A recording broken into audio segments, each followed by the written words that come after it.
Dimanche 25 décembre 2022. Mesdames et messieurs, bonjour et merci de regarder RTI 1. C'est le 6h30. Les fidèles chrétiens du monde entier célèbrent aujourd'hui, justement 25 décembre, la fête de Noël. Selon la Bible, elle marque la naissance de Jésus à Bethléem.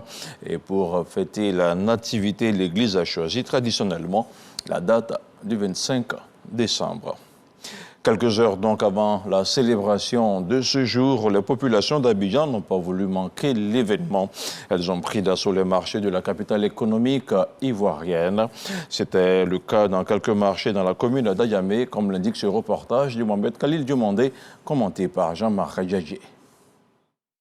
L'avenue Nangui à Brogua, dans la commune d'Adjamé. Elle est inondée de monde à 24 heures de la fête de Noël. Les enfants, accompagnés de leurs parents, sillonnent les magasins à la recherche de l'idéal. Tous veulent sortir le grand jeu pour la Noël.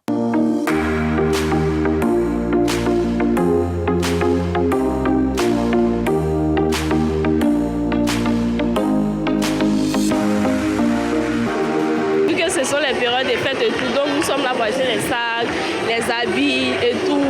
Ça fait plaisir pour venir avec ma maman pour acheter mes chaussures. Et je me sens très bien dans les chaussures et je les adore. Ça marche, les clients viennent. Chaque décembre, ça marche. Ça marche surtout chez moi cette année-là. Vraiment, Dieu merci. Dans ce commerce de vêtements, c'est l'ambiance des grands jours. Les mamans, plus préoccupées par le choix de la combinaison parfaite pour leurs tout petits. Il faut absolument briller de mille feux.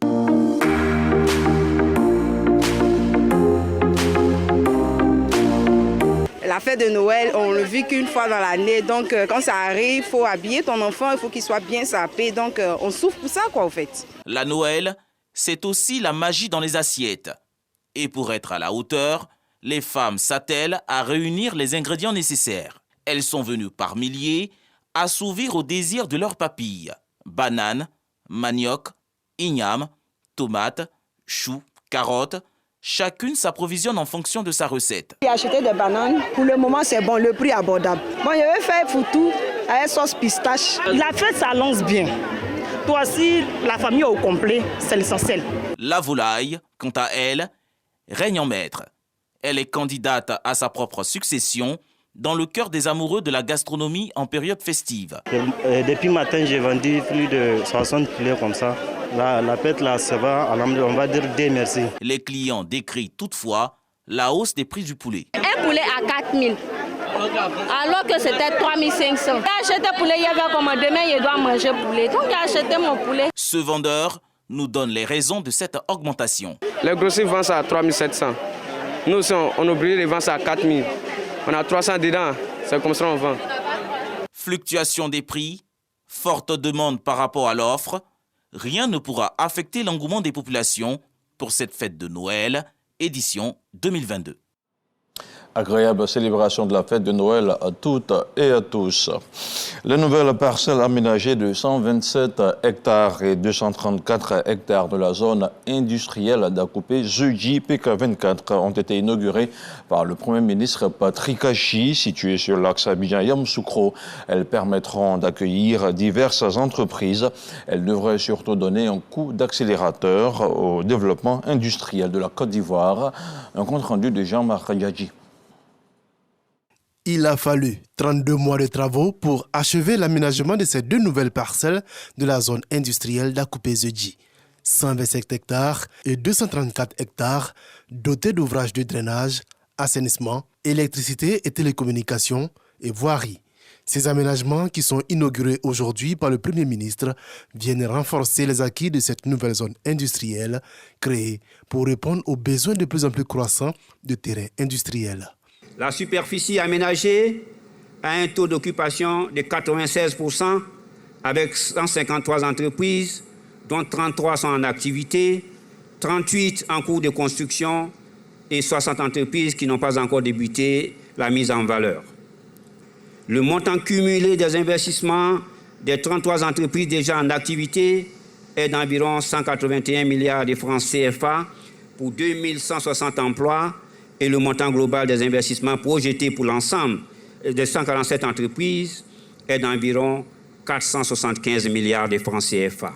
Offrir une zone industrielle aux normes pour faire face à la saturation des zones industrielles de Vridi et Yopougon, mais surtout attirer des capitaux et des emplois. La réalisation de cette ambition nécessite de doter la Côte d'Ivoire d'infrastructures industrielles modernes afin d'attirer davantage des capitaux nationaux et des investissements directs étrangers dans le secteur industriel. Elle représente donc une belle opportunité pour réaffirmer l'attachement de son Excellence M. Alassane Ouattara, président de la République, à la transformation structurelle de l'économie ivoirienne par l'industrialisation, source de création d'emplois décents et également de création de valeurs ajoutées. Aussi, un appel a été lancé aux entreprises déjà propriétaires de terrains qui n'ont pas encore débuté leurs travaux d'installation à le faire. Venez en Côte d'Ivoire. Oui, venez profiter ici d'innombrables opportunités d'investissement comme il en existe peu sur notre continent, dans un hub aussi central, stable, dynamique et moderne que notre pays. Venez profiter ici d'une jeunesse de talent qui veut travailler, entreprendre et réussir. Venez profiter ici de l'accès à un marché national et continental toujours plus dynamique. Venez profiter ici d'un gouvernement pro-business qui veut avancer avec des partenaires de confiance et d'expérience pour viser toujours plus haut. L'aménagement de ces deux parcelles porte à 423 hectares la superficie désormais occupée de la nouvelle zone industrielle d'Akoupé-Zedji sur une surface totale de 1000 hectares. Les travaux ont coûté environ 90 milliards de francs CFA. C'était plutôt un reportage de Jean-Louis Bangbo. L'ouest de la Côte d'Ivoire rend un hommage appuyé au président de la République, Alassane Ouattara, pour ses grandes actions de développement. Plusieurs infrastructures de première nécessité ont été inaugurées ces dernières heures, du centre hospitalier régional à l'adduction en eau potable, sans oublier les voiries. Et les populations du Tonkoui de remercier le chef de l'État.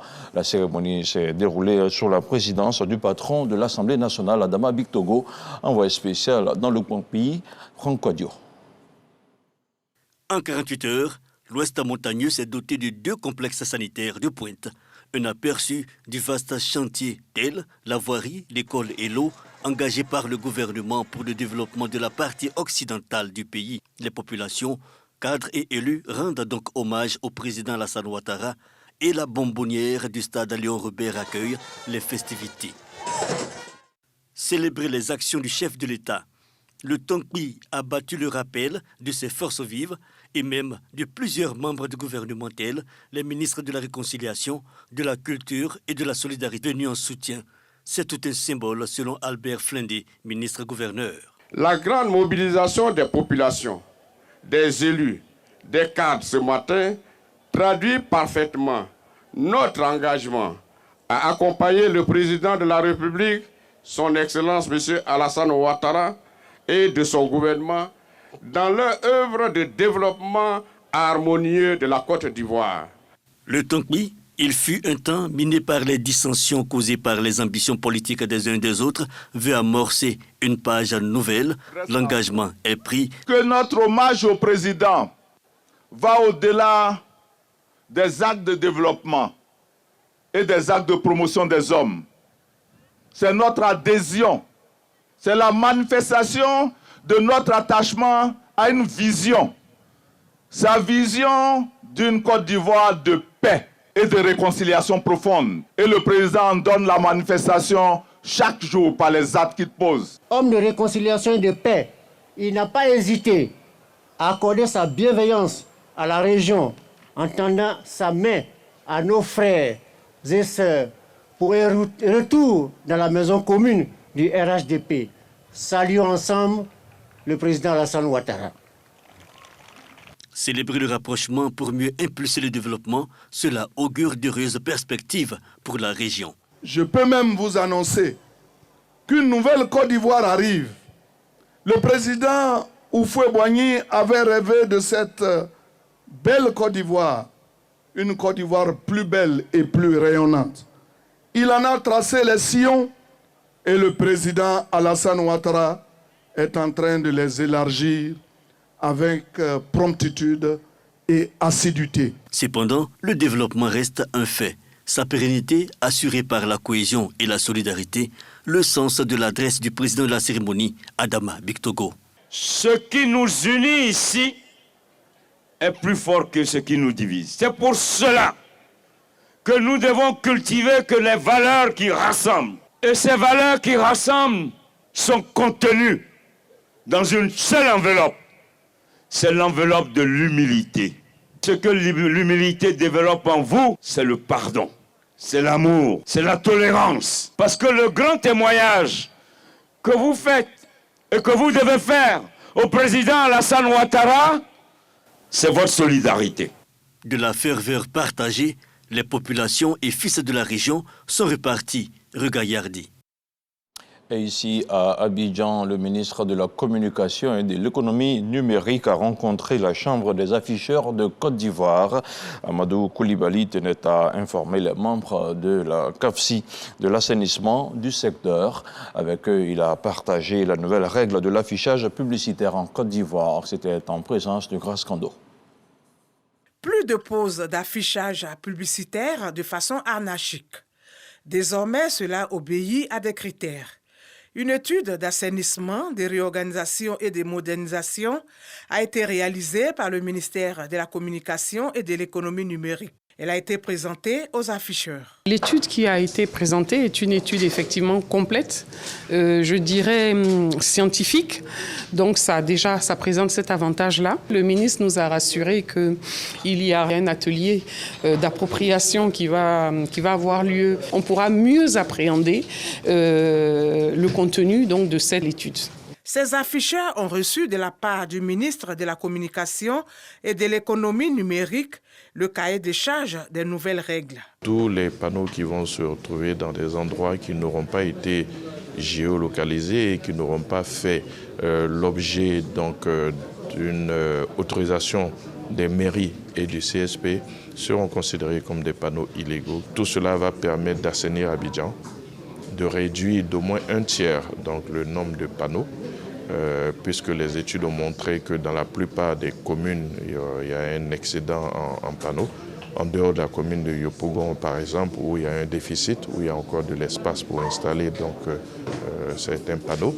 Nous avons même défini une charte pour les panneaux en fonction des voies routières. Il y a des types de panneaux qui pourront être implantés. Nous avons invité tous les acteurs donc, au respect scrupuleux de cette charte-là. Pour rappel, la phase pilote d'assainissement de l'affichage urbain du district d'Abidjan et de la commune de Grand Bassam démarre dès janvier 2023.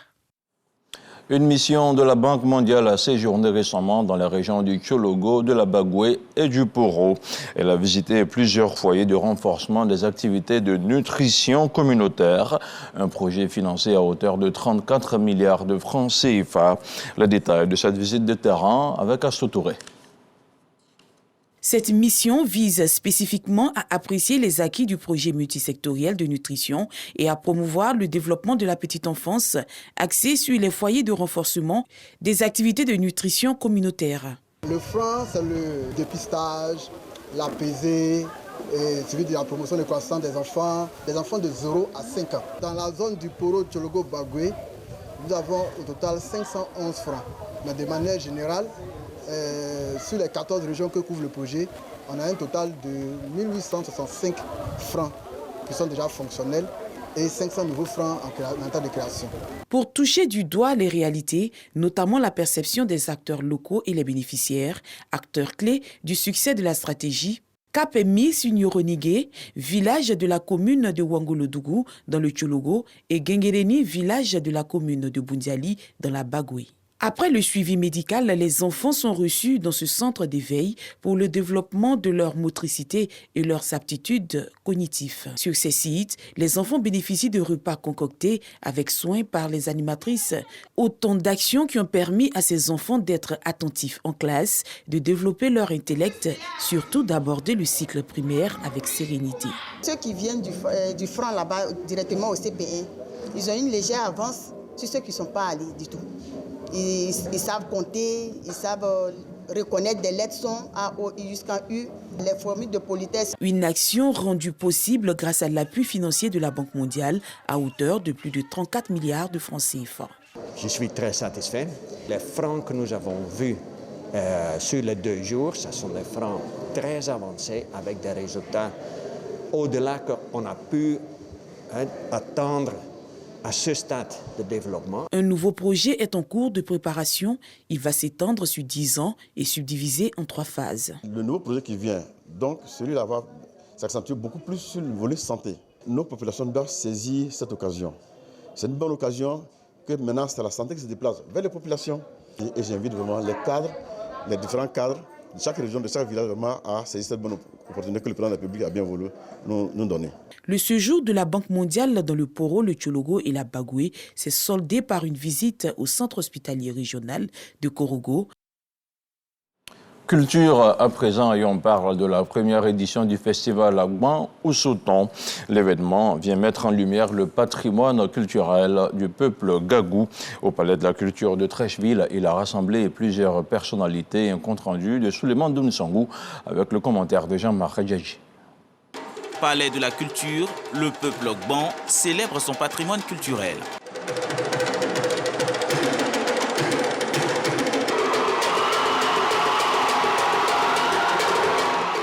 Initiative née de la commissaire générale du festival Gban, Nadège Oyo.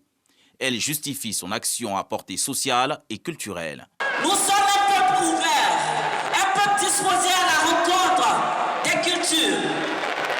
L'histoire du peuple Gban a toujours été marquée par l'accueil des peuples frères, avec qui nous avons construit une communauté de destin. Il suffit de voir comment nos parents se sont ouverts aux autres pour se convaincre de ce que le Gban aime, la paix et la solidarité. Refusant de se faire compter l'événement, Madame le ministre de la Culture et de la Francophonie apporte sa contribution à la réussite de la fête. Le peuple Ogban est issu du département d'Oumé, partie intégrante de la région du Go. Cette commémoration a été l'occasion de rencontres et d'échanges entre filles et fils de la localité, mettant en valeur les richesses culturelles qui leur sont siennes. Dans l'actualité internationale aux États-Unis, une tempête hivernale paralyse une partie du pays. Elle est accompagnée de températures extrêmes rendant impraticable plusieurs routes. Elle a provoqué également l'annulation de nombreux vols et causé la mort de plus d'une dizaine de personnes.